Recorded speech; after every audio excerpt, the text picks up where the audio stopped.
মমতা ব্যানার্জি পশ্চিমবাংলার মানুষকে 15 বছর ভাঁওতা দিয়ে গেলেন, বোকা বানিয়ে গেলেন, কেবল মিথ্যা কথা বলে আর প্রতিশ্রুতি দিয়ে। আজ মানুষ তাকে হারিয়ে দিয়েছে, তাও তিনি হারতে চাইছেন না।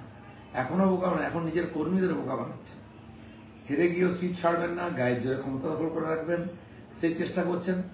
তিনি দিনের বেলা জিততে পারবেন না, উনি বলছেন রাত্রেবেলা আমরা জিতবো। কেন সবকিছু রাত্রেবেলা করতে হবে? সারাদিন গেল, সূর্য অস্ত গেলে নাকি জিতবেন না। পার্টির সূর্য অস্ত চলে গেছে, আপনি জিতবেন কি করে? 2-3 দিন ধরে ঝগড়াঝাঁটি করে কর্মীদের মনোবল বাড়াবার চেষ্টা করেছেন। তারা বুক দুরুদুর অবস্থায় কাউন্টিং এজেন্ট হয়ে গেছে, কিন্তু এখন গিয়ে যা ভয়ঙ্কর অবস্থা দেখছে, চারদিকে অন্ধকার, পালিয়ে আসতে চাইছে।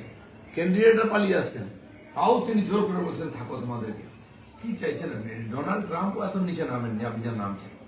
মানুষ হারিয়ে ভূত করে দিয়েছে আপনাকে, তাও জোর করে ক্ষমতা দখল করার জন্য এই সমস্ত চালাকি করে যাচ্ছেন। বন্ধ করুন এইসব। মানুষ হাসাহাসি করছে। পশ্চিমবাংলা বহুদিন পরে মুক্তি পেয়েছে, লোকের মুক্তির আনন্দে আনন্দ করছে, একটু আনন্দ করতে দিই।